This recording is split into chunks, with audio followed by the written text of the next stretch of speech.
আল্লাহ রাব্বুল আলামিন বলেন, হাবিব, এমন একটা জমানা আপনার উম্মতের মধ্যে আসবে যারা আপনার আহলে বায়াতের বিরোধিতা করবে, যারা আপনার আত্মীয়দের দুশমনি করবে, তাদের বিরুদ্ধে চলবে, তাদের বিরুদ্ধে কথা বলবে, এমনকি তাদের সঙ্গে দুশমনিও রাখবে, তাদের উপরে নির্যাতন অত্যাচার করবে। দোস্ত গো, আমি আপনাকে জানিয়ে দেই, আপনি সবাইকে বলে দেন, লা আসআলুকুম আলাইহি আজরান। এই আমার উম্মতরা, কিয়ামত পর্যন্ত যত উম্মত হইবা, সকলকে কেন্দ্র করে আল্লাহর নবীর মাধ্যমে আল্লাহ নিজে বলাইতেছেন, এই আমার উম্মতেরা, আমি তোমাদের সকলের কাছে জানাইয়া দিচ্ছি, আমি ইসলাম ধর্ম পরিপূর্ণ করে দিলাম, এর বিনিময় আমি তোমাদের কাছে কিছুই চাই না। কোরআন শরীফ খতম করে দিলাম, আমি তোমাদের কাছে এর বিনিময় কিছুই চাই না। এই আমার উম্মত রে, শরীয়ত তরিকত হাকিকত মারফত কমপ্লিট করে দিলাম, এরপরও তোমাদের কাছে কোনো বিনিময় চাই না। এই আমার সাথ, এই আমার উম্মতেরা, এই ইসলাম ধর্মের জন্য আমি নবীর মহব্বতে, আমি নবীর প্রেমে মাতোয়ারা হইয়া লক্ষ লক্ষ সাহাবায়ে কেরামরা বিভিন্ন যুদ্ধের মাধ্যমে তাদের গলা কাইটা শহীদ হইয়া গিয়েছে। এর বিনিময়ে আমি তোমাদের কাছে কিছুই চাই না। 5 ওয়াক্ত নামাজ, 50 ওয়াক্ত নামাজ থেকে 5 ওয়াক্ত নামাজ আমি কমায়া নিয়ে আসলাম 5 ওয়াক্ততে। এই 5 ওয়াক্ত নামাজের মধ্যে আমি তোমাদেরকে 50 ওয়াক্ত নামাজের মর্যাদা নির্ধারণ করলাম। এরপরও আমি বিনিময় তোমাদের কাছে চাই না। দীর্ঘ 1 বছর রমজান মাসের রোজা পালন করার ক্ষেত্রে দীর্ঘ 1 বছর অর্ডার থেকে এটা থেকে কমাইয়া শুধু মাহে রমাদানে 1 মাস রোজা পালন করার আদেশ দিলাম রে উম্মত। এর বিনিময়ে আমি তোমাদের কাছে কিছুই চাই না। উম্মত রে, ফরজ, ওয়াজিব, সুন্নতে মুআক্কাদা এবং মুস্তাহাব যা কিছু আছে সমস্ত আমলগুলো আমি রাসূল তোমাদের জন্য নির্ধারণ করে দিলাম। এর বিনিময়ে আমি তোমাদের কাছে কিছুই চাই না। হালাল হারাম বেচে খাইবার রাস্তাঘাট শিখাইয়া দিলাম, চিনাইয়া দিলাম, বুঝাইয়াও দিলাম। এর বিনিময়ে আমি তোমাদের কাছে কিছুই চাই না। উম্মত, শুধু একটা বিষয় চাই, ইল্লাল মাওয়াদ্দাতা ফিল কুরবা।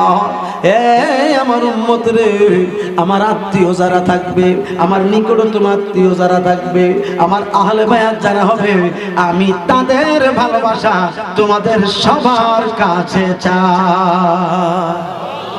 আটো জোরে কোন না সুবহানাল্লাহ, আল্লাহু আকবার, ইয়া রাসূলুল্লাহ, জিন্দাবাদ, হুশিয়ার আল্লাহ। কার ভালোবাসা চাইছে নবীজি? আহলে বায়াতের। এটা কি আমি বলছি না কোরআন বলছে? কোরআন কার বাণী? কথা বলেন। আল্লাহ জানাইছে রাসূলকে, রাসূল জানাই দিয়েছে সবাইকে, ঠিক কি না? এখন আমি যদি নবীর আহলে বায়াতের বিরোধিতা করি, কোরআন মানছি না বিরোধিতা করছি? তো কোরআনের বিরুদ্ধে গেলে কি মুসলমানিত্ব থাকে? তাইলে লেব আছে মুসলমান না? কথা কথা মাথায় টুপি পরলে মুসলমান না, পাগড়ি পরলে মুসলমান না, দাড়ি রাখলে মুসলমান না, নামাজ পড়লে মুসলমান না, রোজা রাখলে মুসলমান না, ঠিক কিনা? দুশমনের রাসূলরা নামাজ পড়ে কিনা? দুশমনের রাসূলরা রোজা রাখে কিনা? ঈদের নামাজ পড়ে কিনা? জানাজা পড়ে কিনা? টুপি রাখছে কিনা? পাগড়ি পরে কিনা? রোজা রাখে কিনা? ফরজ, ওয়াজিব, সুন্নতে মুআক্কাদা পালন করে কি করে না? তাইলে বোঝা গেল মুসলমান হইতে গেলে আহলে বায়াতের ভালোবাসা তার উপরে ফরজ, ঠিক কিনা? কন আর জোরে বলেন, ঠিক কিনা? আহলে বায়াতকে যে ভালো না বাসবে সে মুসলমান হইতে পারবে না। আমাদের দেশে আহলে বায়াতকে ভালো না বাসুন না লোক আসেনি, আসেনি বাজান। কি ইমাম হুসাইনের দোষ আছিল? নাউজুবিল্লাহ কি আসতে কইবে? ইমাম হুসাইনের বলে দোষ আছিল, এজিদের তেমন কোনো দোষ নাই। আবার বলে হযরত ইয়াজিদ রাহমাতুল্লাহ আলাইহি, আবার রাদিয়াল্লাহু তাআলা আনহু বলে। নাউজুবিল্লাহ কোন তাদের দল এখন বড় না হোক, কি কথা কোন বড় নি? বিভিন্ন দাঁড়ে দাঁড়ে করব আল্লাহ লইয়া, দাড়ি পাল্লা লইয়া, ফাঙ্কা লইয়া বাতাস করত। বেহেশতের টিকিট বেচতে বেচতে আমাদের বেহেশতের চৌরাস্তাত নিয়ে খাড়া করে ছাড়বো। আসেনি এমন জোরে কোন নাকি? আসেনি আমগো কাছে তুমগো পাল্লারও দাম নাই, ফাঙ্কারও দরার নাই, ইলেকট্রিক্যাল ফ্যান আছে। কথা কোন ঠিক কিনা? আমরা দরকার যেটা নবীজির যুগেও ছিল, সাহাবীদের যুগেও ছিল, মোমবাতি। হাত তুলে কোন, জোরে জোরে হাত তুলে কোন। আমরা রাজনীতি মুক্ত একটা দল হইলো, আমরা আহলে সুন্নাত ওয়াল জামাতের পক্ষে। আমাদের স্বতন্ত্রের মধ্যে মোমবাতি আছে না নাই? আর জোরে কোন আছে না নাই? এটা দিয়ে বহুত কাম করুন।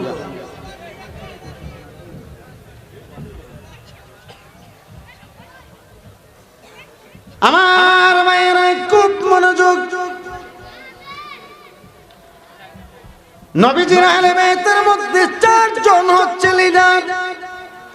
এই 4 জনের মধ্যে একজন হইলেন হযরতে শের খুদা মাওলা আলী, যিনি দুনিয়ার জমিনে এমন এক জায়গায় জন্মগ্রহণ করছেন যেই জায়গায় পৃথিবীর কোনো মানুষ, কোনো নবী রাসূল জন্ম নেয় নাই। নবুয়তের 10 বছর আগে, নবুয়তের 10 বছর আগে 600 খ্রিস্টাব্দে হযরতে শের খুদা মাওলা আলী রাদিয়াল্লাহু তাআলা আনহু জন্মগ্রহণ করেছেন। বলেন না সুবহানাল্লাহ। কত বছর আগে? 10 বছর আগে। 10 বছর আগে হযরতে শের খুদা মাওলা আলী রাদিয়াল্লাহু তাআলা আনহু তিনি কি করছেন? নবীর কাছে মুসলমান ছিলেন নবুয়তের 10 বছর আগে। এর থেকে আপনি হিসাব করে দেখেন, হযরতে শের খুদা মাওলা আলী রাদিয়াল্লাহু তাআলা আনহুর বয়স যখন 8 বছর মতান্তরে 10 বছর হলো, তখন হযরতে শের খুদা মাওলা আলী রাদিয়াল্লাহু তাআলা আনহু যুবকের মধ্যে সর্বপ্রথম মুসলমান। আটু জোরে বলেন না সুবহানাল্লাহ। এখন আসেন তিনার জন্ম থেকে শুরু করি। হযরতে শের খুদা আলী রাদিয়াল্লাহু তাআলা আনহু দুনিয়ার জমিনে যে জন্মগ্রহণ করেছেন, জন্মের বিষয়টা হচ্ছে একটা ভিন্ন জায়গা। তিনির আব্বা জানের নাম হচ্ছে খাজা আবি তালিব, মার নাম হলো ফাতেমা বিনতে আসাদ। এই ফাতেমা বিনতে আসাদ হযরতে মাওলা আলীকে যখন গর্ভে ধারণ করছেন, তিনার বয়স মায়ের পেটের ভিতরে 8 মাস 17 দিন ছিল। কত মাস? 8 মাস 17 দিন ছিল মার পেটের ভিতরে। এবার খাজা আবি তালিবের ঘরে আমার নবীকে লালন পালন করতেন, আমার নবী নিজে লালিত পালিত হইতেন। এই ঘরের ভিতরে নবীজি লালিত পালিত হয়েছেন খাজা আবি তালিবের কাছে। গভীর মনোযোগ। খাজা আবি তালিব ঘরের ভিতরে এসে ডাক দিয়ে বলে, বিবি গো, ও গো বিবি গো, আমার মন চাইতেছে খানায় কাবা ঘরটা ঘুইরা ঘুইরা তাওয়াফ করতাম, তুমি কি বলো? এবার বিবি বলতেছে, স্বামী গো, আপনি তো খানায় কাবা ঘর তাওয়াফ করবেন, কিন্তু আমারও তো ইচ্ছা করতেছে আপনার সঙ্গে গিয়ে কাবা ঘরটা তাওয়াফ করতে। একটু জোরে বলুন সুবহানাল্লাহ। তখন কিন্তু কাবা ঘরের ভিতরে 360টা মূর্তি ছিল। কি ছিল? মূর্তি ছিল। এই কাবা ঘরের ভিতরে 360টা মূর্তি ছিল। এই মূর্তিগুলো অবস্থা হয় এই আরব দেশের বিভিন্ন গোত্রের মানুষেরা তাওয়াফ করত। কোন কোন গোত্রের মানুষ তাওয়াফ করত উলঙ্গ হইয়া, আবার কোন কোন গোত্রের মানুষ তাওয়াফ করত কাপড় পরিধান করে, অর্থাৎ লেংটি পরিধান করিয়া। একমাত্র হাশিমি গোত্রের মানুষ যারা ছিল, নবীর বংশের মানুষ যারা ছিল, তারার মধ্যে তারা কি করত? খানায় কাবা ঘুরতো একটা উদ্দেশ্য নিয়ে, যে হযরতে ইব্রাহিম আলাইহিস সালামের ধর্ম তারা অবলম্বন করত। সুবহানাল্লাহ বলেন। হযরতে ইব্রাহিম আলাইহিস সালামের ধর্মকে প্রাধান্য দিতেন নবীর বংশের মানুষেরা। এবার তারা যখন খানায় কাবা তাওয়াফ করত, তখন এই খানায় কাবা তাওয়াফ করা চলাকালীন তাদের সমস্ত শরীরে কাপড় থাকতো। সুবহানাল্লাহ বলে। তারা মূর্তিকে উদ্দেশ্য করে কোনোদিন তাওয়াফ করে নাই, তারা তাওয়াফ করত ইব্রাহিম আলাইহিস সালাম যে খানায় কাবা ঘরটা সংস্কার করছেন, এই ঘরটাকে কেন্দ্র কইরা তারা তাওয়াফ করত। জোরে জোরে বলেন আল্লাহু আকবার। বলতেছে বিবি গো, কাবা ঘরের অবস্থা তো তুমি বুঝোই, গরম রৌদ্র এবং বালু, তাপ, খুব গরম বালু, এগুলিতে তুমি ঘুরতে পারবা না। আবার তুমি অন্তঃসত্ত্বা অসুস্থ, এই অন্তঃসত্ত্বা হইয়া ঘোরাঘুরি করতে পারবা না, তোমার যাওয়ার দরকার নাই, আমি গিয়ে ঘুরে আসি, পরে তুমি সুস্থ হইলে, হ্যাঁ যদি সুস্থ হও তাইলে তুমি ঘুরতে পারবা। বলেন না আল্লাহু আকবার। তখন হযরতে আল্লাহর হাবিব সাল্লাল্লাহু আলাইহি ওয়াসাল্লাম বিষয়টা দেখতেছেন, নিজে নিজে দেখতেছেন আর মুস্কি মুস্কি হাসতেছেন।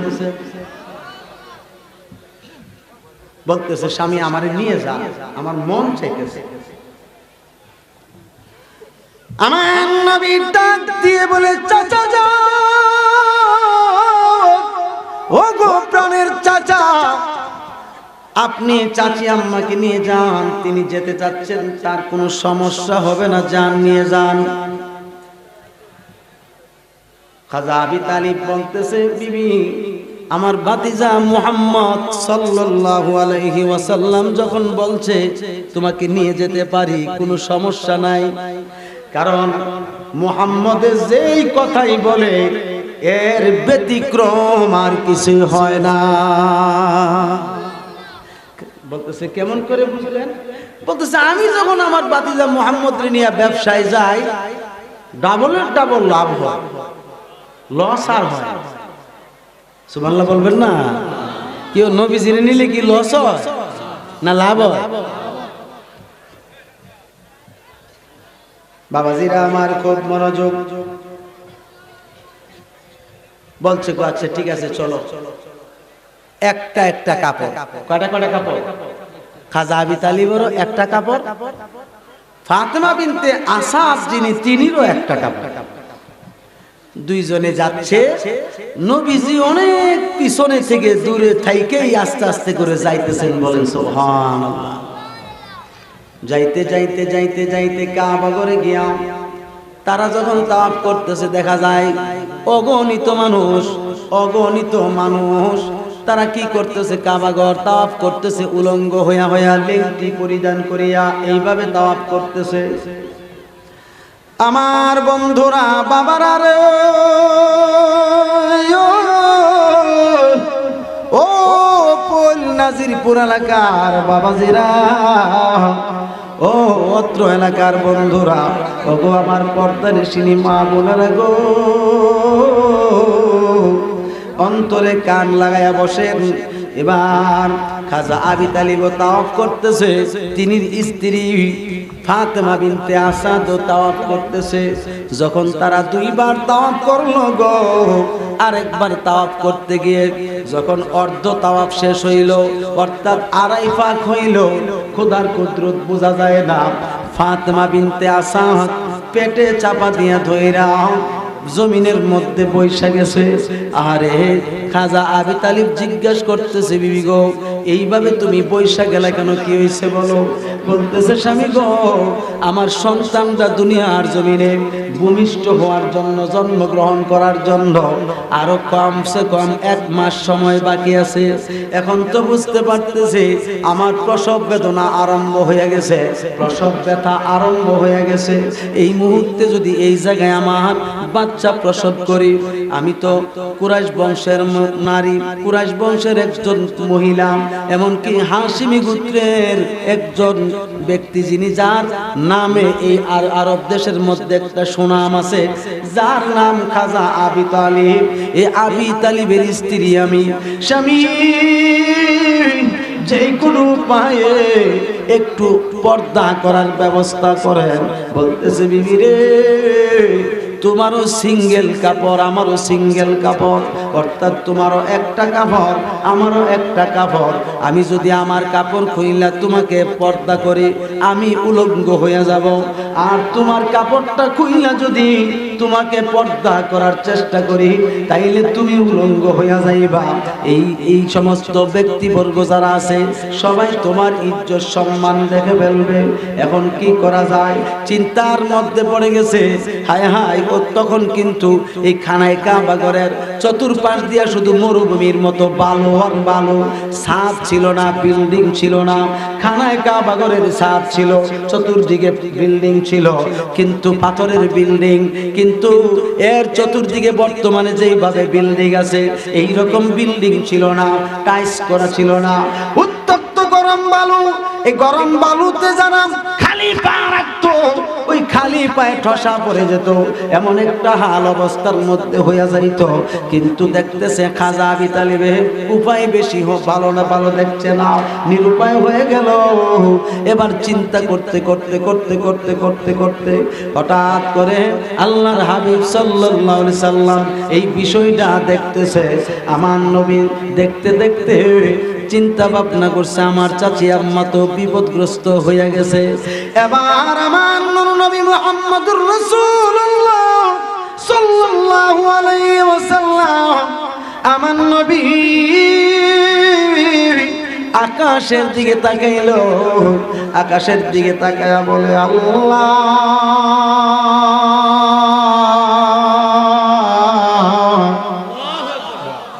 ওগো আমার আল্লাহ, আমার চাচি আম্মা ফাতেমা বিনতে আসাদ আমাকে বড় আদর যত্ন করে পালে, লালন পালন করে, আমাকে আদর যত্ন করে, মায়া মহব্বত করে। মাবুদ, আমার চাচি আম্মার প্রসব ব্যথা আরম্ভ হয়ে গেছে। আমি রাসূল তোমাকে জানাইয়া দেই, ফাতেমা বিনতে আসাদকে আমি নবীও মহব্বত করি। মাওলা আমি জানি, আমি যারে মহব্বত করি তুমিও তাকে মহব্বত করো। কথা কোন ঠিক কিনা? ওগো আমার আল্লাহ, আমি ফাতেমা বিনতে আসাদের বিপদ দেখতে পারবো না। আমার আল্লাহ এলহাম দিয়া ডাক দিয়ে বলে, হাবিবি গো, ও হাবিব, চিন্তা ভাবনা করেন না, আপনি যাকে মহব্বত করেন আমি আল্লাহ তাকে মহব্বত করি। চিন্তার কোনো কারণ নাই, ব্যবস্থা করতেছি। আমার আল্লাহ ডাক দিয়ে বলে, জিবরাইল রে, ও জিবরাইল, আমি তো তোমাকে নূরের পাখা দিছি 600 পাখা থেকে একটা পাখা দিয়া তুমি ঢাকনা দিয়া ফাতেমা বিনতে আসাদকে এই জায়গা থেকে খানায় কাবা ঘরের ভিতরে ঢুকায়া দাও। হাত উঠায় বলেন না সুবহানাল্লাহ। এই সবাই হাত তুলছে না, হাত উঠাও, কিপটামি করে আল্লাহু আকবার, ইয়া রাসূলুল্লাহ, জিন্দাবাদ জিন্দাবাদ, ইয়া আলী ইয়া আলী, পারেন না সুবহানাল্লাহ। আমার সময় তো আপনারা মুখ লাগান না, এখন বুঝতেছি। হ্যাঁ, মেশিনটা যখন আইব তখন না লাগাতে পারবেন নি? হ্যাঁ, নিশিরাইতে কারবাসি বাজায় আর ভরে ছেড়ে দিব আজকা। এই জন্য কইছি আগে একটু কথা কর না আমার সাথে, আমি না একটু নরম মানুষ হই। কি কয় একটু আওয়াজ টাওয়াজ দিলে না মনে করেন যে এটা বোঝা যাবে যে অন্ততপক্ষে দুশ্মনের রাসূলরা বুঝে নমুনা বেশি ভালো না, কেমন চলতেছে দেয় দিতেন না।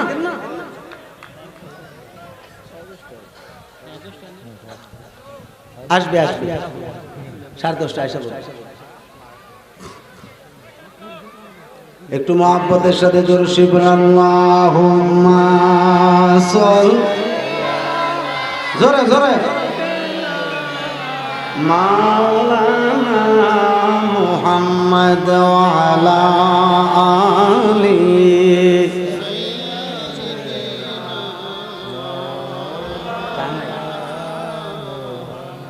আরো মহব্বতে বলেন আল্লাহুম্মা সাল্লি জোরে জোরে মাওলানা মুহাম্মদ ওয়া আলা আলি সাইয়্যিদিনা মাওলানা মুহাম্মদ। নবী গো আপনার ভালোবাসায় দুজক হারাম হইয়া যায়, নবী গো আপনার ভালোবাসায় জান্নাতবাসী হওয়া যায়। আল্লাহুম্মা সাল্লি আলা জোরে মুহাম্মদে মাওলানা মুহাম্মদ ওয়া আলা আলি সাইয়্যিদিনা।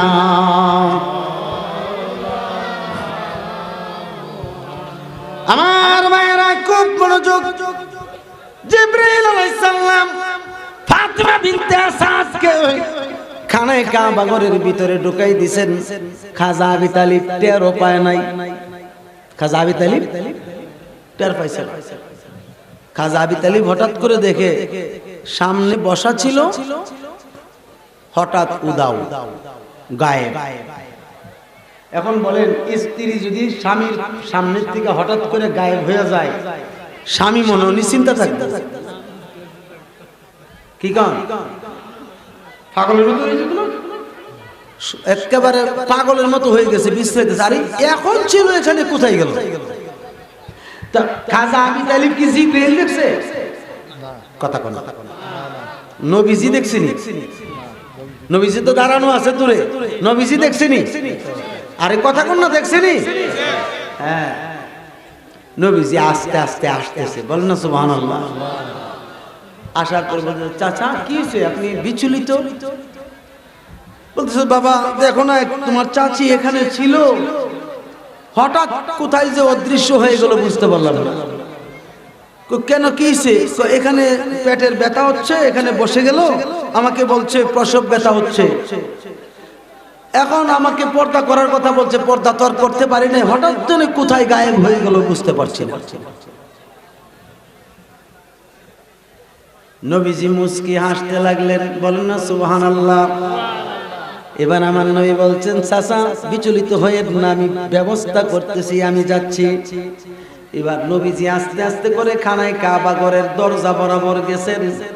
অটোমেটিক আল্লাহর কুদরতে দরজাটা খুলে গেছে। সুবহানাল্লাহ। যেই মাত্র খুলে গেল, আমার নবী ডাক দিয়ে বলে, চাচি আম্মা, আমার আলীকে আমার কুলে দে।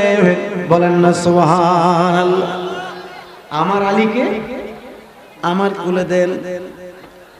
নবীজি বলতেছেন এই কথা, ফাতেমা বিনতে আসাদ বলতেছে, কি ব্যাপার, আমার তো সন্তান রয়েছে কাবা ঘরের ভিতরে, এটা তো আর কেউ দেখছে না, আমার ঘরে ছেলে হইলো, এটা বাতিজা মুহাম্মদও জানলো কেমনে? প্রশ্ন আসছে না উনার মধ্যে? এটা গুড় পাক খাইতেছে ভিতরে ভিতরে, যে আরে আমার বাতিজা মুহাম্মদের দেখলো না, ছিল না, জানলো কেমনে যে আমার ছেলে হইছে? কথা ঠিক কিনা? একটু জোরে কোন ঠিক কিনা? এরপর আবার চিন্তা করতেছে আমার ছেলের নাম আলী হবে, এটা তো শুধু আমি মা জানি। কারণ ফাতেমা বিনতে আসাদ যখন ছেলেটা জন্মগ্রহণ করছে, কাবাঘরটার ভিতরে গায়েব থেকে আওয়াজ আসলো। এই কাবাঘরের ভিতর থেকে একটা আওয়াজ শুনলো যে হে ফাতেমা, তোমার সন্তান কিন্তু সাধারণ কোন সন্তান না, এই সন্তানের নাম রাখবা আলী। আর জোরে কর না সুবহানাল্লাহ। তো এটা তো আমি জানি, আর তো কেউ জানার কথা না। বলতেছে চাচি আম্মা দেন না আমার কোলে। বলতেছে বাবা আগে কথার জবাব দাও, আমার করে আমি যে ঘরটার ভিতরে ঢুকছি তুমি কেমনে দেখছো? আমি তো নিজেই বলতে পারি না আমি কিভাবে এই ঘরে আসছি।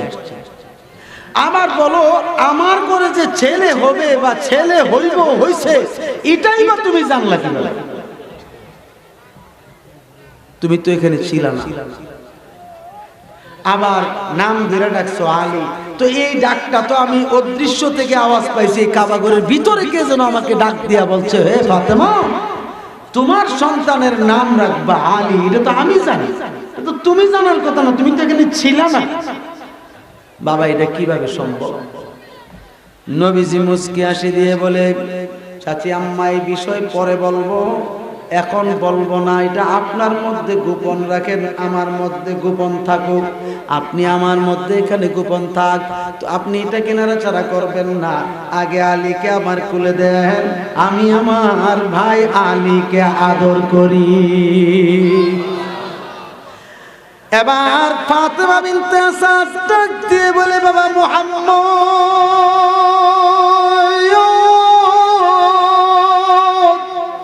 ও বাবা মুহাম্মদ রে, আমার আলী তো চোখ বন্ধ করে রাখছে, চোখ খুলে নাও। চোখ একেবারে বন্ধ আছে, এটা খোলা হয় নাই। কারণ 9 মাস পার হলে না চোখ ফুটতো, চোখ তো আর ফুটে নাই, চোখ বন্ধ, চোখ তো খুলে নাই। আমি মা খুলে নিয়ে অনেক চেষ্টা করছি চোখ খোলানোর জন্য, আমি মায়ের দিকে তাকানোর জন্য অনেক চেষ্টা করছি, কিন্তু আমি মায়ের দিকে আলী তাকায় নাই। এ বাবা মুহাম্মদ, তুমি নিয়ে আদর করতে পারবা, আর তো তোমারে দেখতেও পারবে না, তুমি তো কথাও বলতে পারবে না। বলতেছে চাচি আম্মা আমার কুলে দেন, বাকি কিছু যত কিছু আছে আপনি স্বয়ং কাবাঘরের ভিতর থেকে নিজের চোখ দিয়া দেখবেন।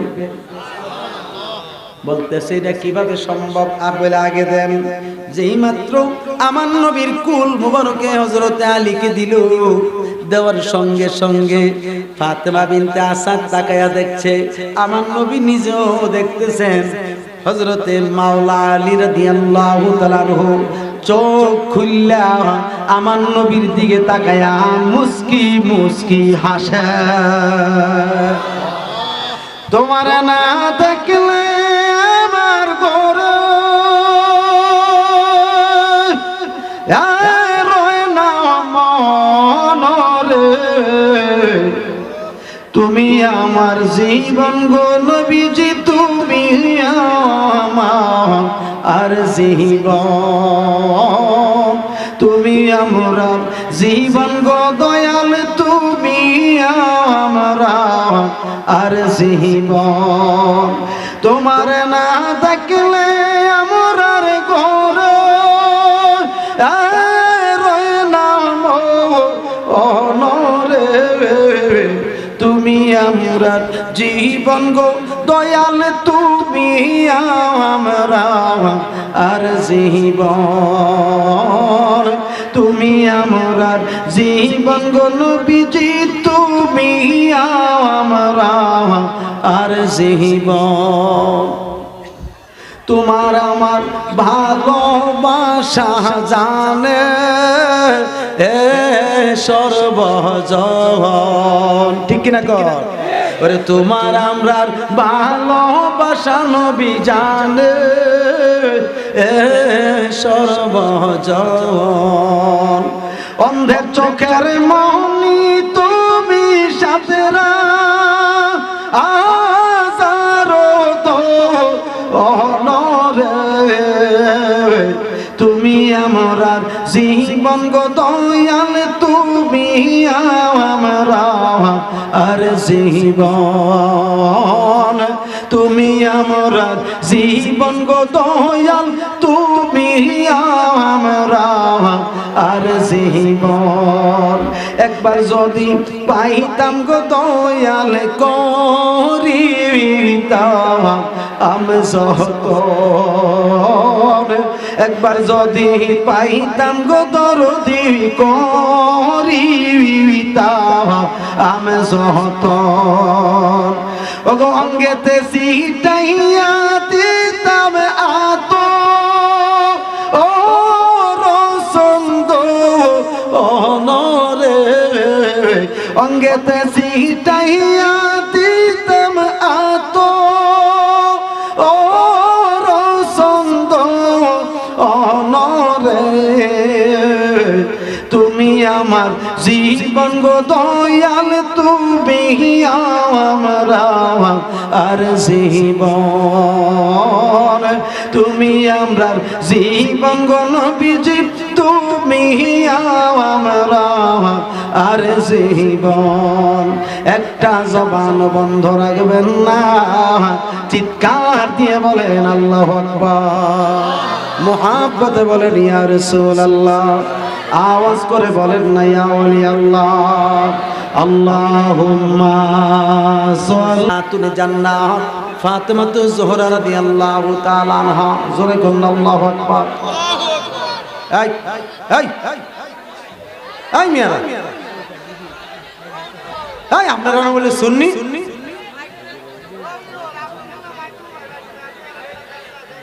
হ্যাঁ আপনারা না বলে সুন্নি এমন বিয়াদবি করেনি মানুষ না যাক একটা পরিবেশ আছে পরিবেশটা এরকম করবে কেন আমি কেউ ভাবি আমি কেউ ভাবি তাইলে তাইরি শুনি আমি শুনি না তাইলে উঠলা কেন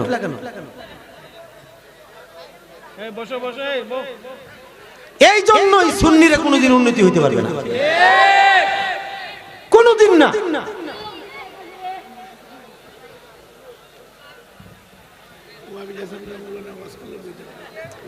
আলেম ছোট হোক আর বড়ই হোক আর যিনি হোক বসে থাকা উচিত দেখছেন না যারা অন্য বদাকিদার তার মধ্যে দেখবেন যে একতা আছে কিনা নাই কিন্তু আমরা সুন্নিদের মধ্যে একতা নাই কেন এই জন্যই একজনকে প্রাধান্য দেন ভালো কথা সমস্যা নাই কিন্তু এই মুহূর্তে যে আপনারা এই জায়গাটা ক্ষতিগ্রস্ত করলেন এটা কি ঠিক করছে হ্যাঁ মাহফিলের তো একটা সৌন্দর্য আছে হইচই হইচই করে একটা দেখতেছে দুষ্টামির একটা ইয়ে আছে সিস্টেম আছে ভালো না লাগলে আগের দিন না বইতেন কথা ঠিক কিনা আমার এই সাবজেক্ট না দিলে তো আমি এই সাবজেক্ট ওয়াজ করতাম না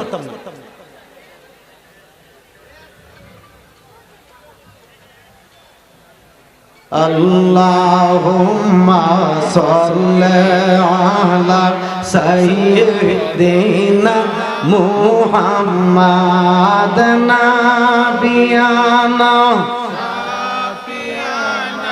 মাওলানা মুহাম্মাদ নাবিয়ানা মাওলানা মুহাম্মাদ আল্লাহুম্মা সাল্লি আলা সাইয়্যিদিনা মুহাম্মাদ আমার ভাইরা হযরত খাতুনে জান্নাত ফাতেমা রাদিয়াল্লাহু তাআলা আনহা তিনি আস্তে আস্তে করে যখন বিয়ের বয়স হলো বিয়ের বয়স হওয়ার পরে নবীজির কন্যার জন্য বিভিন্ন রাজা বাদশাদের কাছ থেকে প্রস্তাব আসতেছে রাজা বাদশারা তিনাকে বিবাহ শাদী করতে চায় নবীজির সাহাবায়ে কেরামদের মধ্যে হযরতে আবু বকর সিদ্দিক রাদিয়াল্লাহু তাআলা আনহু সহ অগণিত সাহাবায়ে কেরামরা এই মজলিসে অবস্থান করছিল নবীজির কাছে রাজা বাদশাদের প্রস্তাব আসতেছে সমস্ত সাহাবীরা এই বিষয়গুলো দেখতেছেন এবং শুনতেছেন। এবার হযরত সিদ্দিক আকবর রাদিয়াল্লাহু তাআলা ডাক দিয়ে বলে, নবী গো, ও গো মায়ার নবী গো, ইয়া রাসূলুল্লাহ, ইয়া হাবিবাল্লাহ, এত এত বড় বড় গণের সম্বন্ধ আসতেছে, অর্থাৎ এত এত বড় বড় পরিবারের থেকে সম্বন্ধ আসতেছে, রাজা বাদশাদের কাছ থেকে সম্বন্ধ আসতেছে। নবী গো, কোন প্রস্তাবে আপনি রাজি হচ্ছেন না, কোন প্রস্তাবে আপনি সারা শব্দ দিচ্ছেন না। আমার নবী ডাক দিয়ে বলে, আবু বকর,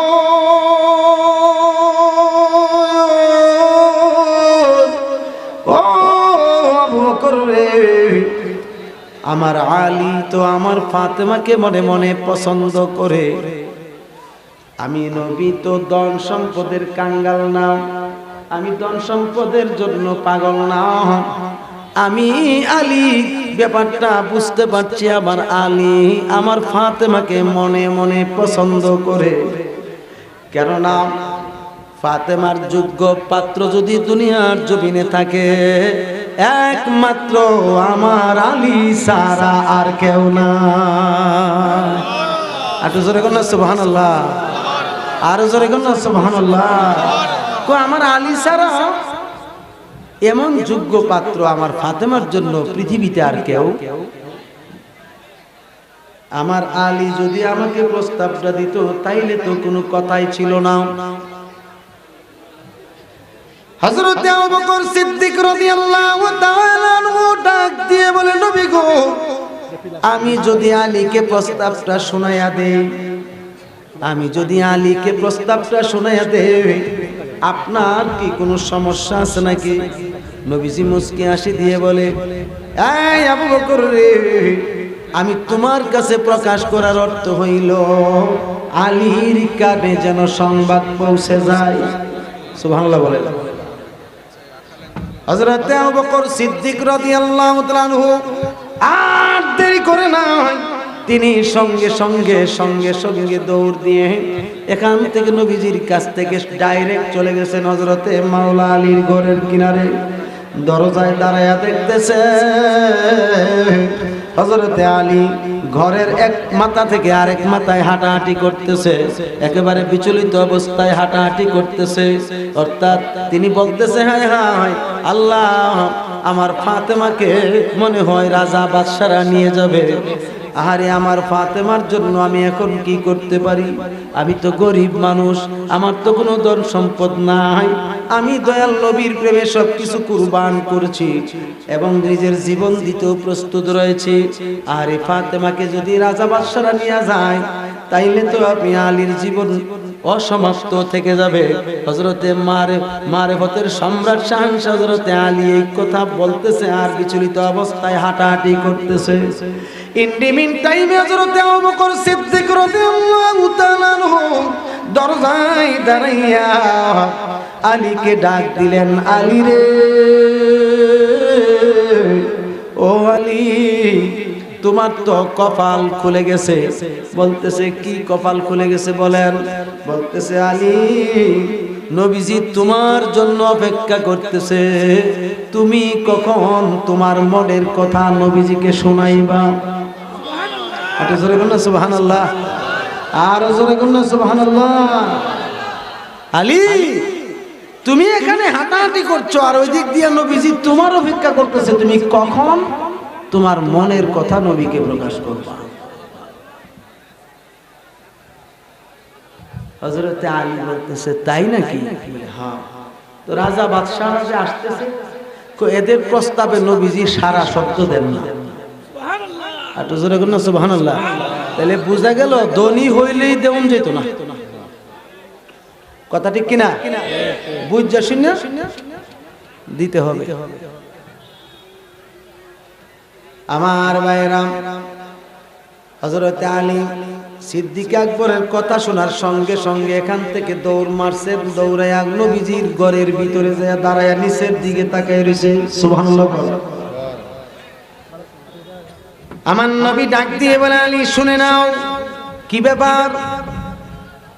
মনের ভিতরে কি চাপায়া রাখছো? সুবহানাল্লাহ।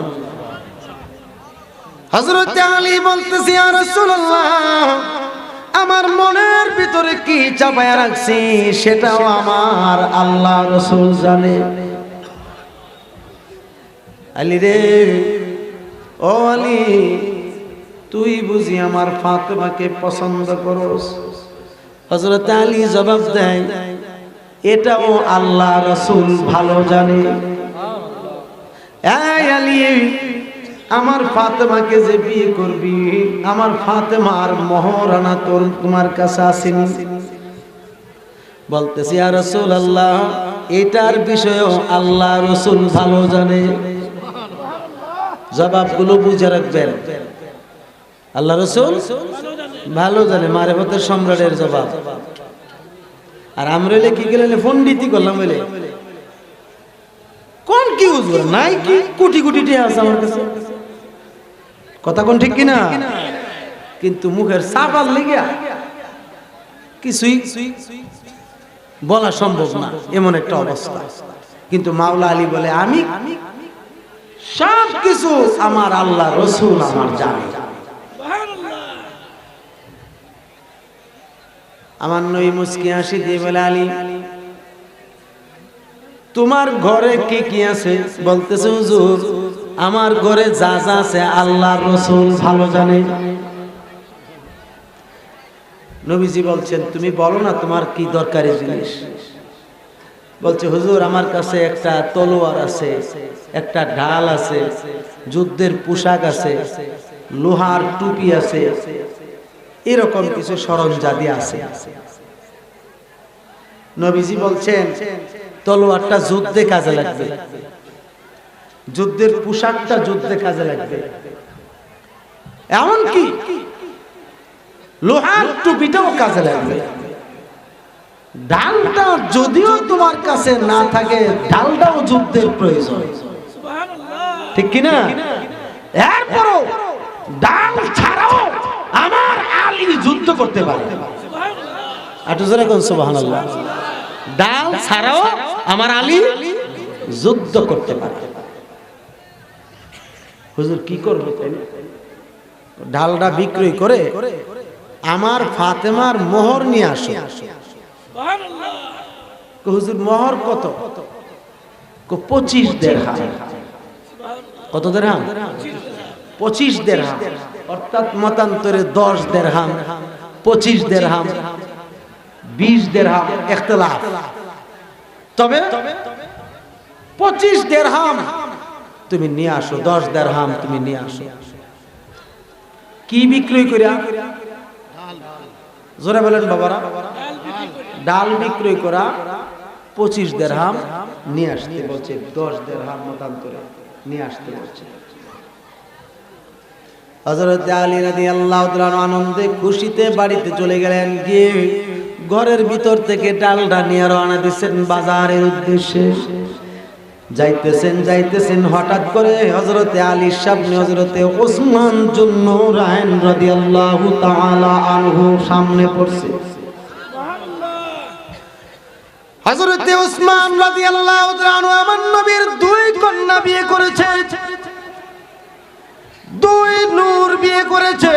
এই জন্য যুন্নুরাইন অর্থাৎ 2 নূরের অধিকারী, 2 নূরের মালিক হিসেবে আখ্যায়িত হয়েছে। হযরতে ওসমান ডাক দিয়ে বলে, ভাই আলী রে,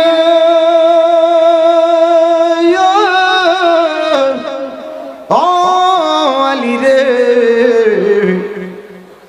এই ঢালটা নিয়ে তুমি আনন্দের সাথে কোন জায়গায় যাইতেছো? হযরতে মাওলা আলী খুশি মনে ডাক দিয়ে বলে, ভাই ওসমান, আমার দয়াল নবীজি আমার সাথে ফাতেমার বিবাহ শাদী ঠিক করছে। এই ফাতেমার বিবাহ শাদী ঠিক করার কারণে ফাতেমার মোহরের জন্য ডালডা বিক্রয় করতে যাচ্ছি। আল্লাহু আকবার, জোরে কর। ডালডা বিক্রয় করতে যাচ্ছি। বিক্রয় করার কথা বলার পরে হযরত ওসমান যুন্নুরাইন মনে মনে চিন্তা করলো, হায় রে, এই ডালটা তো নবীজির নুরানি হাত মুবারক দ্বারা হযরতে আলীকে দিয়েছে। এই ডালটা শরীরে তো নবীজির হাত মুবারকের ছোঁয়া লেগে আছে। এই ডালটা যদি কাফের বেঈমানের হাতে চইলা যায়, যেই কোনো যুদ্ধে তারা বিজয় হয়ে যেতে পারে। আমি ওসমান থাকতে কেমন করে এই কাজ করবে হযরতে আলী, এটা তো আমি হইতে দেব না। এবার তিনি মনে মনে বলতেছে, আমি ওসমান তো আমার জান মালের চাইতে সবচেয়ে বেশি ভালোবাসি আমার নবীকে। তখন তিনি ডাক দিয়ে বলে, ভাই আলী, তুমি তো এই ডালটা বাজারে বিক্রয় কইরা পয়সা আনবা, তুমি বলো আমি যদি ডালটা কিনা রাখি তোমার কোনো আপত্তি আছে? বলতেছে, না না, আপত্তি থাকবে কেন? আমার ভাই যদি আমার ডালটা কিনা রাখে, অন্তত পক্ষে প্রত্যেক দিন একবার হইলো আমি ডালটা দেখতে পারবো। বলতেছে, কেন কেন তোমার এত মায়া? হযরত আলী কান্না করতেছে আর বলতেছে, ভাই ওসমান, এই ঢালটা আমার নবীজির হাত মুবারকের ছোঁয়া লেগে আছে, এই জন্য এই ডালটারে আমি মহব্বত করি, কিন্তু এই ডালটা তো এখন বিক্রয় করে নিতে হবে, এই জন্য আমি কান্না করি। হযরত উসমান বলে, বলো তোমার ডালের দাম কত? তিনি বলতেছেন, আমার ফাতেমার মোহর তত দিলেই তোমার চলবে, 25 দিরহাম দিয়ে দাও, ডালটা দিয়ে যাও। হযরতে ওসমান জুন্নুরাইন তিনি কি করছেন, 40 দিরহাম দিয়ে মতান্তরে 25 দিরহাম, 30 দিরহাম, 40 দিরহাম দিয়ে খুশি মনে বলছে, ভাই আলী রে, এই নাও, আমি আমার নবীর মহব্বতে তোমার কাছ থেকে ডালটা ক্রয় করে নিলাম। আবার এই 25 দিরহামের উপরে যত দিরহাম আছে সবগুলো তোমাকে আমি এমনিতেই হাদিয়া করলাম, আর ডালটা আমার নবীর মহব্বতে তোমার কাছ থেকে কিনা নিলাম। বলেন না সুবহানাল্লাহ। আল্লাহ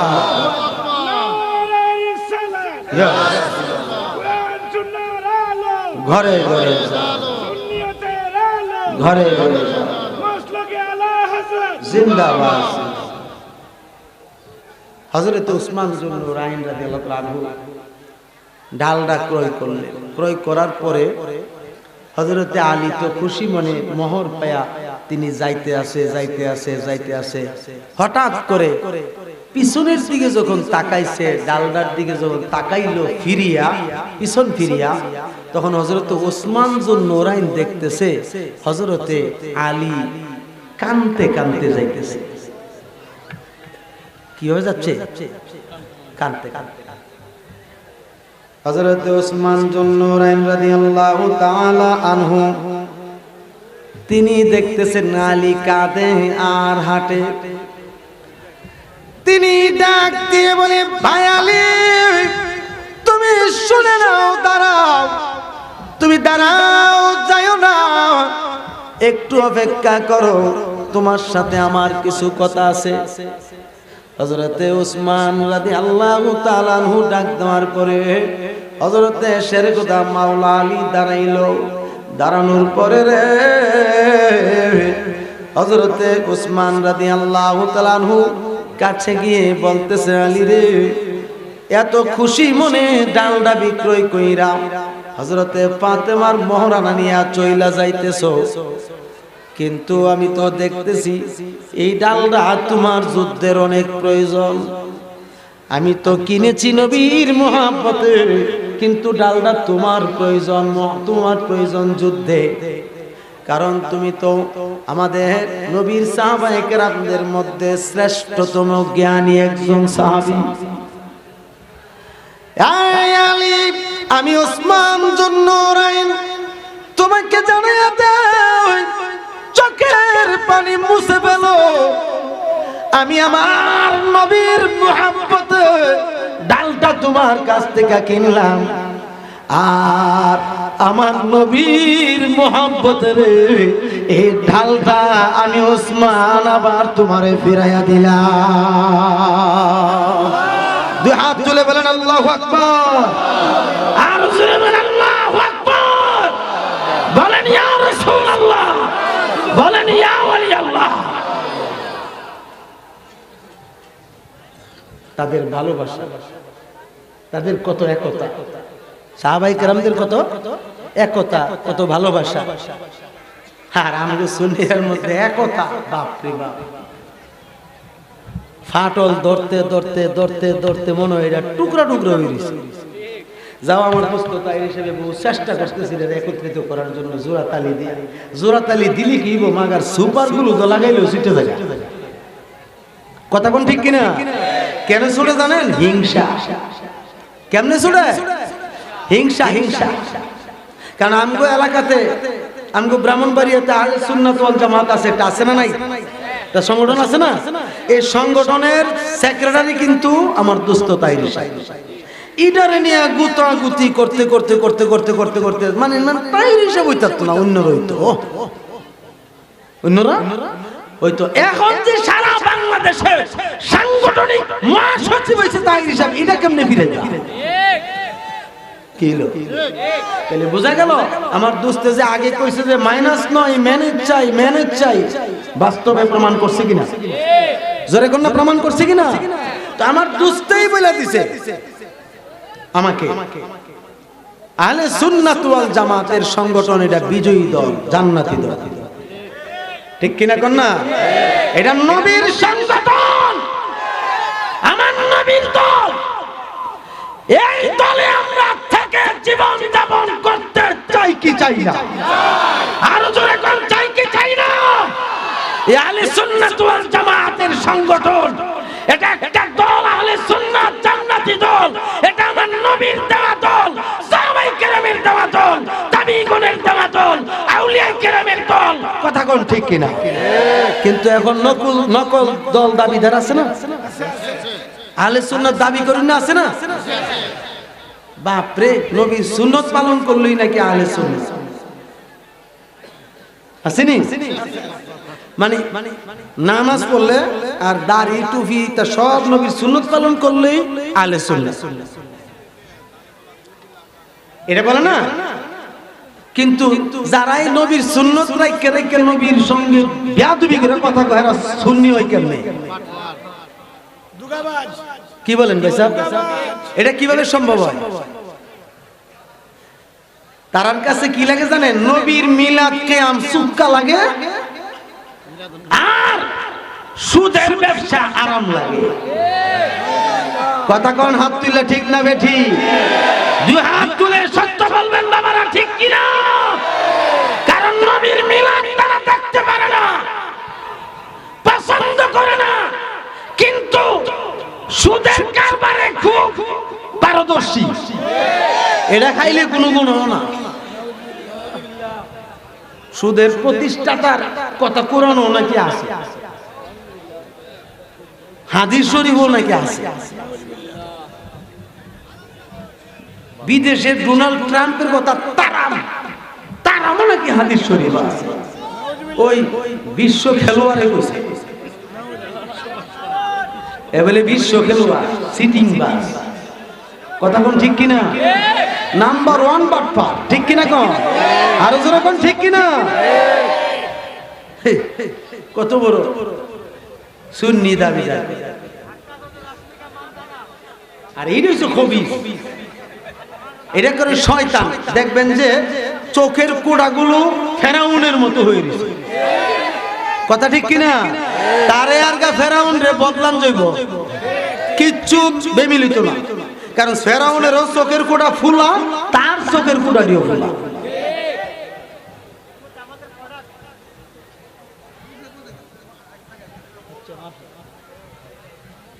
আল্লাহু আকবার বলবেন না? তাহলে আমরা আগেও সুন্নি ছিলাম, এখনো সুন্নি আছি নাকি? কেউ আমরা কি সুন্নি নিও?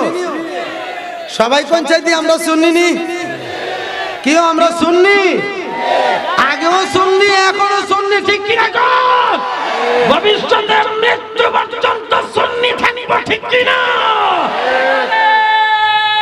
তাকবীর, আলে রিসালাত, আলে সুন্নাত ওয়াল জামাত, তুমি কে আমি কে, সুন্নি সুন্নি কে আমি কে, সুন্নি সুন্নি দেশবন্ধু মুজাহিদি সাহেব জিন্দাবাদ, জিন্দাবাদ। আজকে নকল সুন্নি দাবিদার বের হয়ে আসল সুন্নি দাবি করে, ঠিক কিনা? জনমে পোস্টারে লেখছে না সুন্নি মহাসম্মেলন, আর এখন প্রায় পোস্টারে দেখি সুন্নি মহাসম্মেলন। কথা কোন ঠিক কিনা? কেমন লেভেল লাগাইছে, মধুর আরে বিষের বোতলে মধুর লেভেল, ঠিক কিনা? তাদেরকে বলা হয় মুনাফিক, তাদেরকে বলা হয় কি? মুনাফিক। আল্লাহ তাআলা তাদের কুচক্র থেকে আমাদের ঈমান আমলকে হেফাজত করেন, বলেন আমিন। আর হুজুরে বলেন আমিন। যাই হোক বাবারা আমার, আল্লাহর নবী হযরত আলী রাদিয়াল্লাহু তাআলা আনহুর ব্যাপারে অগণিত রেফারেন্স উল্লেখ করেছেন। তাদের মধ্যে বিশেষ বিশেষ কিছু রেফারেন্স আছে, যেমন হযরত আলী রাদিয়াল্লাহু তাআলা আনহু তিনি নামাজ ইবাদত বন্দেগী ছিল অন্যরকম, অন্যান্য সাহাবায়ে কেরামদের ইবাদত বন্দেগী ছিল আর একরকম। জোরে কোন আল্লাহু আকবার। হযরত আলী রাদিয়াল্লাহু তাআলা আনহুর ইবাদত বন্দেগী এটা আলাদা, ভিন্ন, ঠিক কিনা কোন? কেননা তিনি নামাজ বন্দেগীর ক্ষেত্রে একটু পার্থক্য আছে, যেহেতু তিনি মারিফতের সম্রাট। কোরআন শরীফ সুন্দরভাবে সহিহ শুদ্ধভাবে পড়ার জন্য হযরত আলী রাদিয়াল্লাহু তাআলা আনহু নাহু সরফ আবিষ্কার করছেন। কি নাহু সরফ আবিষ্কার করছেন হযরত শেরে খোদা মাওলা আলী। আর গোটা কোরআন শরীফ হযরত উসমান যুন্নুরাইন রাদিয়াল্লাহু তাআলা আনহু বিভিন্ন জায়গায় জায়গায় যে সাহাবায়ে কেরামরা লেখা রাখছে, মুখস্থ রাখছে, ওইগুলো একত্রিত কইরা 30 পারা বানাইছে, ঠিক কিনা কোন? এই 30 পারা কোরআনের, এই কোরআনের মধ্যেও বর্তমানে কিছু কিছু মৌলভী ভাইয়েরা, তারা কিছু কিছু মৌলভী ভাইয়েরা কোরআনের ভিতরেও নাকি 53 জায়গায় ভুল পাইছে। আরে বাপরে বাপরে, কত বড় আবু জাহেল, চিন্তা করে দেখো। আরে আবু জাহেল তো নবীজিরে কইছে তুমি আস্তামার একটা জাদুঘর। এটা তো দেখতাছি জাদুঘরের চাইতে আরো কঠিন কঠিন কথা কইছে এই শয়তানে, যে কোরআন শরীফ নাকি ভুল আছে। কি ভুল কোরআন শরীফ আমরা পড়ি? হ্যাঁ, আল্লাহ কইছে লা রাইবা ফিহি হুদাল লিল মুত্তাকিন। এটা এমন কিতাব যে কিতাবে কোনো জররা পরিমাণ সন্দেহ নাই, সন্দেহের অবকাশ নাই, যেটা মুত্তাকিনদেরকে হেদায়েত দিতে পারে। কথা কোন ঠিক কিনা? এখন এটারে কয় কি যে কোরআন শরীফে 53 জায়গায় ভুল আছে। এরারে গুড় দিলে এই দেশ আর কোরআন শরীফ থাকবে না। এটারে বই বানাইলি, বই বুঝেননি? কয়েকটা ফাতা রেখা বাহিনী আউট করে দিব। সাবধান, মিডা কথা কইব, জান্নাতি বানাইয়া লাইব, তাইলে বুঝতে হইব যে ডাল মে কুচ কালা হে, ঠিক কিনা? যে এরা ভিতরে কোনো কিছু লুকায়িত আছে। এই ভিতরের বিষয় তাইর হিসাব বলবে, আমি কইতাম না। আমি কইলে তো আমার এটা মানত না, হেলা কইলে তো মানা লাগবো। তাহলে হেলে কইব ঠেড়া মারা, ঠিক কিনা? এই না কইলেই তখন ভাল লাগবো যে কইছে।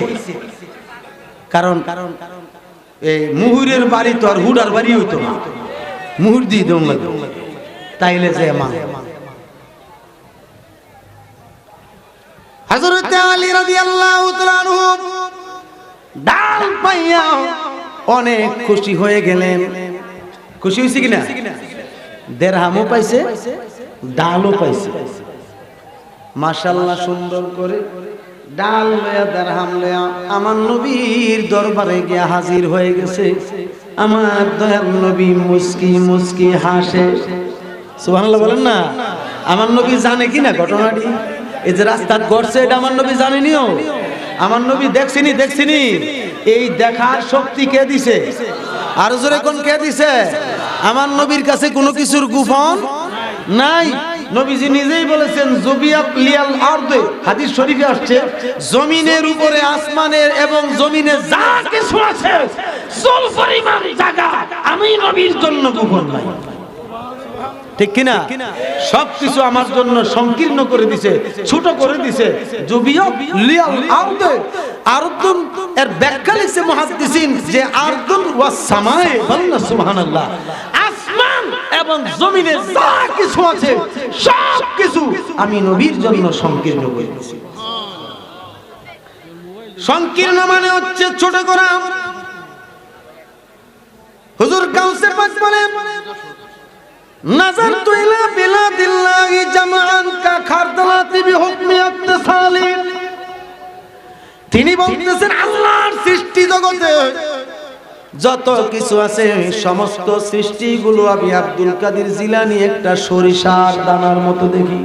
সুবহানাল্লাহ। হুজুর গাউসে পাকের জন্য যদি সরিষার দানা হয় তাইলে আমার নবীর জন্য কি ছোট হইব? এর চেয়ে ছোট হইব না আরো বেশি বড় হইব? আর ছোট হইতো না? তাইলে আমি তো দেখতেছি সোনার মদিনা, শুধু সোনার মদিনা না, মুমিন মুমিনাতের কলব হইল সোনার মদিনা। ঠিক কিনা গো? এই জন্য আমার সঙ্গে পড়েন মদিনা মদিনা আশিক মুমিনের ঠিকানা, বলো না মদিনা মদিনা আশিক মুমিনের ঠিকানা। বাবা দিদার চেয়ে কাঁদো তোমরা, দিদার চেয়ে কাঁদো তোমরা। বাবা জালালউদ্দিন সুয়ুতি ৭৫ বার দেখলো নবীজি।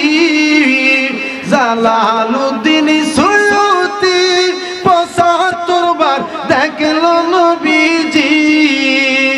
এতবার দেখিয়াও নবী, এতবার দেখিয়াও নবী, তৃপ্তি তাহার হলো না। মদিনা মদিনা আশিক মুমিনের ঠিকানা, বলো না মদিনা আশিক মুমিনের ঠিকানা। বাবা দিদার চেয়ে কাঁদো তোমরা, দিদার কাঁদো তোমরা, হও না নবীর দেওয়ানা। মদিনা মদিনা আশিক মুমিনের ঠিকানা, বলো না মদিনা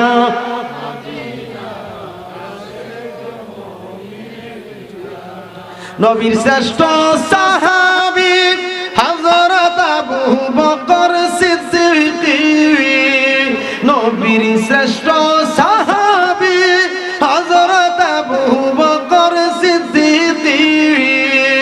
ভালোবেসে শুইল পাশে, ভালোবেসে শুইল পাশে, যাইয়া দেখো মদিনা মদিনা মদিনা আশিক মুমিনের ঠিকানা, বলো না মদিনা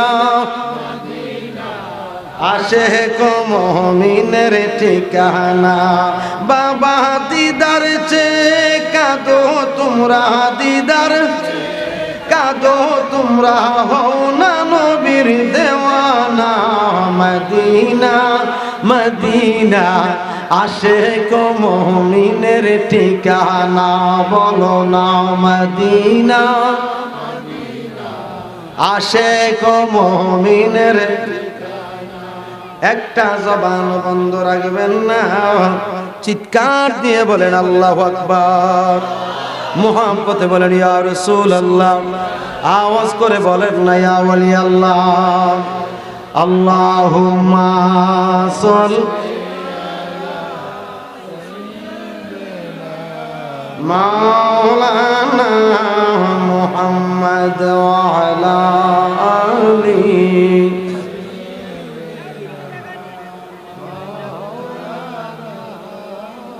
আরো মুহাব্বতে বলেন আল্লাহুম্মা সাল্লি মাওলানা মুহাম্মদ ওয়া আলা আলিহি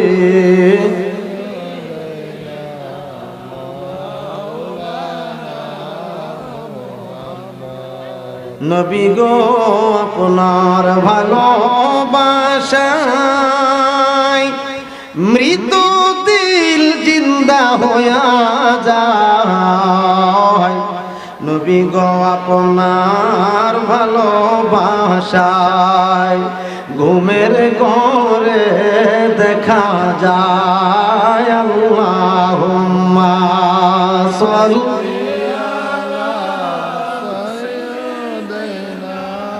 মাওলানা মুহাম্মদ ওয়া আলা আলিহি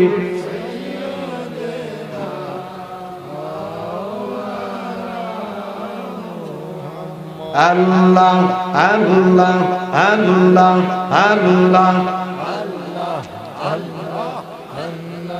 আল্লাহ আল্লাহ আল্লাহ আল্লাহ আল্লাহ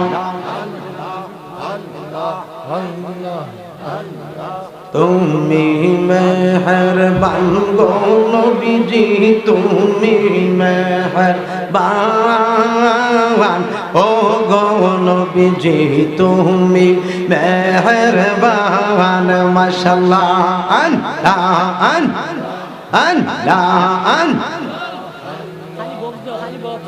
আল্লাহ আল্লাহ আল্লাহ আল্লাহ তুমি মেহেরবান গো নবীজি তুমি মেহেরবান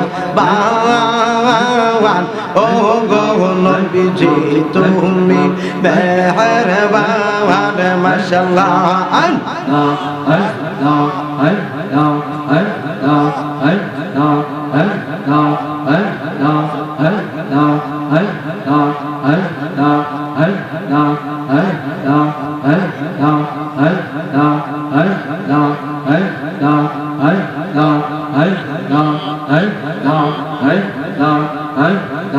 আল্লাহ তুমি মেহেরবান গো নবীজি তুমি মেহেরবান ও গো দয়াল তুমি মেহেরবান মাশাআল্লাহ আল্লাহ আল্লাহ আল্লাহ নয়নে একবার দেখলে নয়নে একবার দেখলে জোরাইতাম প্রাণ ও গো নবীজি তুমি মেহেরবান মাশাআল্লাহ আল্লাহ তুমি মেহেরবান গো নবীজি তুমি মেহেরবান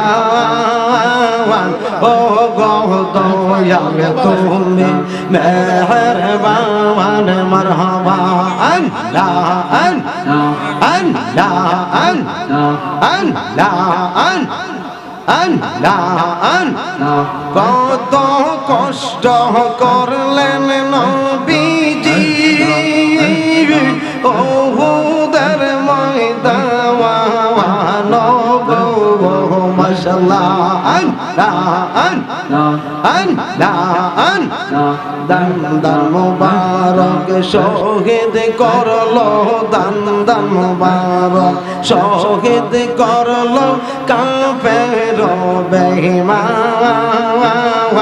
ও গো নবীজি তুমি মেহেরবান মাশাআল্লাহ আল্লাহ আল্লাহ আল্লাহ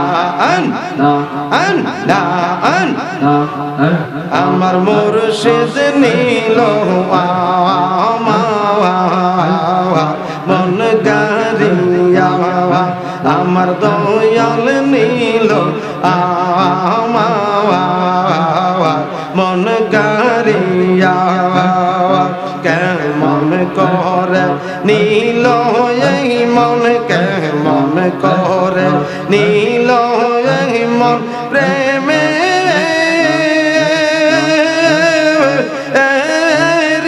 ডাক দিবি ইয়া গো আমার মুর্শিদ নীল মন কারিয়া আমার দয়াল নীল মন কারিয়া মাশাল্লাহ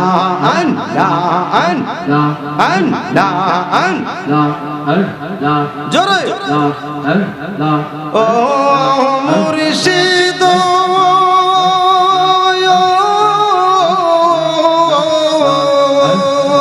আমার মন করলা গো হরণ কি রূপ ও দেখাইয়া সেই রূপের ঝলকে আমার সেই রূপের ঝলকে আমার কি যে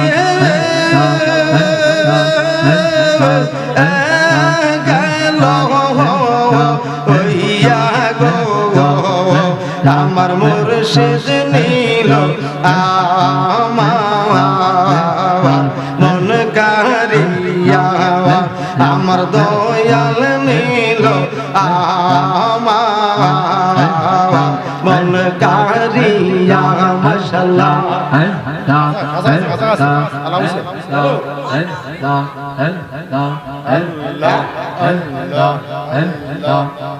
জায়গার নাম হলো নাজিরপুর নাজিরপুর আর কি মানে বল দিয়া বিজ্ঞান কা বল দিয়া আসাদ কো আছে নাম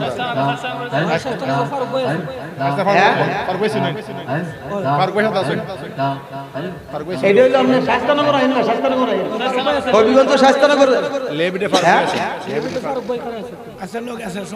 আরে শাস্তানগর বাড়ি এসে বসে জান না গেলে এ লোক সঙ্গে জান না ওই লোক সংখ্যা আছে দাঁড়াই দিছে শাস্তানগর গেটে দুই লাগে আমার মুর্শিদ নীল আমার মন কারিয়া মাশাআল্লাহ আল্লাহ আল্লাহ আল্লাহ ও মুর্শিদ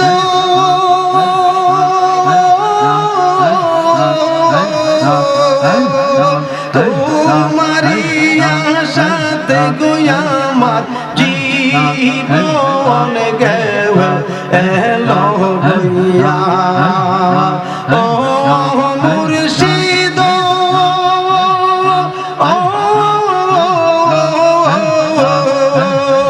তোমারি আশাতে গোয়ামার জীবন গেল এলো হইয়া এই জীবন কি দাম আছে এই জীবন কি দাম আছে যদি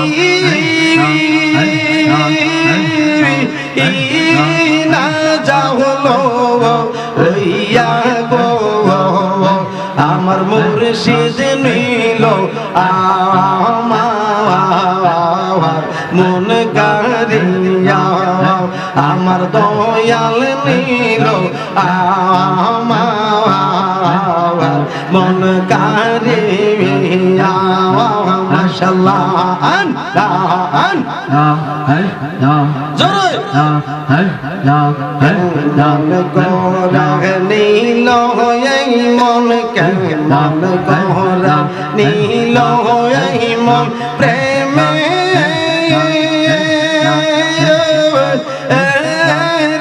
ডাক দিবি ইয়া গো আমার মুর্শিদ নীল আমার মন কারিয়া আমার দয়াল নীল আমার মন কারিয়া মাশাআল্লাহ ও মুর্শিদ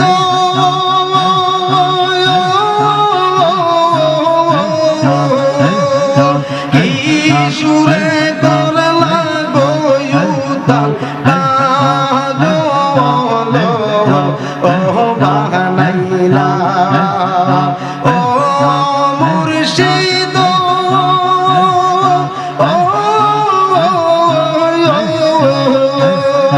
কি সুরে করলা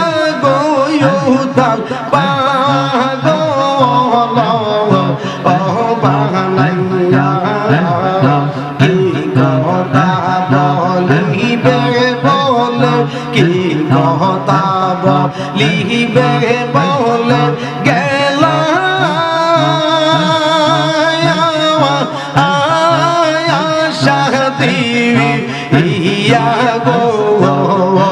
আমার মুর্শিদ নীল মন কারে আমার দয়াল নীল মন কারে মাশাআল্লাহ আন আন আন আন আন আন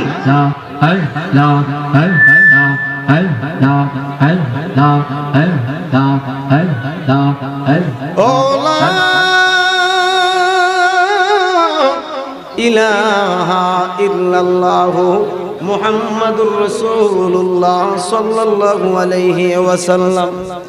বাজান আল্লাহর হাবিব সাল্লাল্লাহু আলাইহি সাল্লাম খাতুনে জান্নাতের সঙ্গে হযরতে মাওলা আলীর বিবাহ শাদী পড়ায়া দিয়েছেন। মোহর আগে আদায় করতে হয়েছে, ঠিক কিনা বলেন? জোরে কোন ঠিক কিনা? কিন্তু এখন কি আর সেই নিয়ম আছে? মোহর আগে আদায় করে না, মোহর দেয় বকেয়া, ঠিক কিনা কর? বকেয়া মোহর আদায় করার জন্য মোহর হয়ে যায় বকেয়া। এ বন্ধুরা রে, ও আমার দুস্তেরা, বর্তমান যুগ তো হিসাব করলে দেখা যায় বাসর রাতের আগে, অর্থাৎ মোহরের টাকাটা নাকি মেয়ের আগেই পাঠাইয়া দেয়, এমন আছে না নাই? অথবা যখন তাদের লাইলাতুল জুফাফ হবে, বাসর রাত্র হবে, তখন বাসর রাত্র পালন করার আগে তাদের স্বামী স্ত্রীর মধ্যে শুভ মিলনের আগে এই মোহরানা স্ত্রীর কাছে আগে পরিশোধ করতে হয়। এটাই সুন্নাত, কিতা ঠিক নেই? কিন্তু এটা তো নাই। এটা কি আছে? এটা নাই। অনেক সময় তো দেখতেছি কাবিনই পরে করে। কেউ কাবিন পরে করে না, বহুত পরে করে। কাবিন ছাড়া কোটো জায়গা। আবার অনেক সময় আছে কুড়ো গিয়া সেরেলা। হ্যাঁ বুঝতো? হ্যাঁ আচ্ছা বসে এই সামনে আছে, এখানে আছে, এখানে আছে। এই শোভন যাও হয়ে গেল। নারায়ে তাকবীর, এটা জোরে জোরে কোন নারায়ে তাকবীর, আল্লাহু আকবার, নারায়ে রিসালাত, ইয়া রাসূলুল্লাহ, নারায়ে গাউসিয়া, ইয়া গাউসুল আজম, তাহিরি সাহেবের আগমন, শুভেচ্ছার স্বাগতম, তাহিরি সাহেবের আগমন, শুভেচ্ছার স্বাগতম, তাহিরি সাহেবের আগমন, শুভেচ্ছার স্বাগতম, তাহিরি সাহেবের আগমন। শুভেচ্ছার স্বাগতম। যারা দূর দূরান্তে আছেন, দোকানপাটে আছেন, আইসা বৈশা জায়গাটা লইলেন না, নাহলে তো ওটা ভিড়ে ভিড়ে লিখে যাবো, এটা ইয়া হয়ে যাবে। এই দিক এদিক দিয়ে ঢুকে গেছে তো, বেশিক্ষণ সময় লাগবে না, হয়তো 5 মিনিট লাগতে পারে, 2-3 মিনিট লাগতে পারে। হ্যাঁ, এখন কি সেই মোহরানা আছে? নাই, সব বকেয়া। কাবিনও বকেয়া, মোহরও বকেয়া। বাসর রাত্রে কি আসে কম তুমি সাউল না রে? নারায়ে তাকবীর, নারায়ে সালাত, প্রধান অতিথির আগমন, প্রধান অতিথির আগমন, নাজিরপুর গ্রামের পক্ষ থেকে প্রধান অতিথির আগমন। নারায়ে তাকবীর, নারায়ে সালাত, আহলে সুন্নাত ওয়াল জামাত, প্রধান অতিথির আগমন, তাহিরি হুজুরের আগমন, নাজিরপুর গ্রামের পক্ষ থেকে, নাজিরপুর গ্রামের পক্ষ থেকে, হবিগঞ্জের পক্ষ থেকে, তাহিরি হুজুরের আগমন। নারায়ে তাকবীর, নারায়ে সালাত, আহলে সুন্নাত ওয়াল জামাত, তাহিরি হুজুরের আগমন, নাজিরপুর গ্রামের পক্ষ থেকে।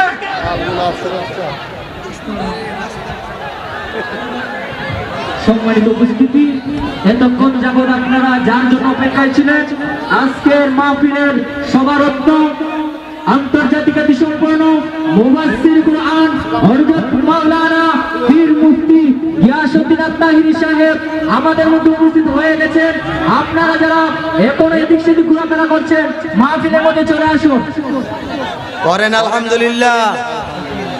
আমাদের কাঙ্ক্ষিত ওলামাদের মধ্যে যিনি বাংলাদেশের নয় শুধু সারা বিশ্ববরেণ্য সুন্নিয়তের সূর্য, ঠিক কিনা বলে, আমাদের মাঝে এসে উপস্থিত হয়ে গেছে।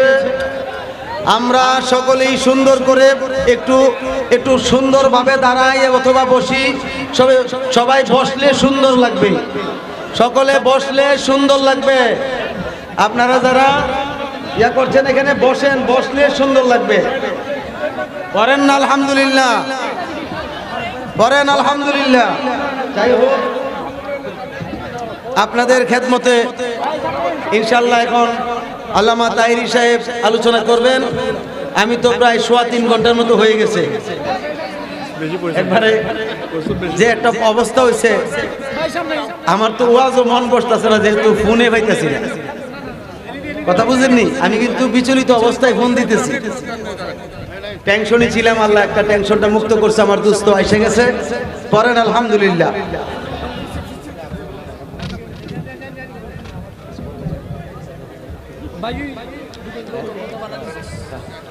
যাই হোক, আমার কথায় কষ্ট নেবেন না, আমি একটু কষ্ট পাই বলছি, যেহেতু আমি সুন্নি, তাহিরি হিসাবে সুন্নি। আপনারা অন্যদিকে মাপজোক করেন না, কথা ঠিক নেই? আপনারা ডাকলে কি আমরা আসি না? ডাকলে তো আসি। এই জন্য কাউকে ছোট ভাববেন না আর কি।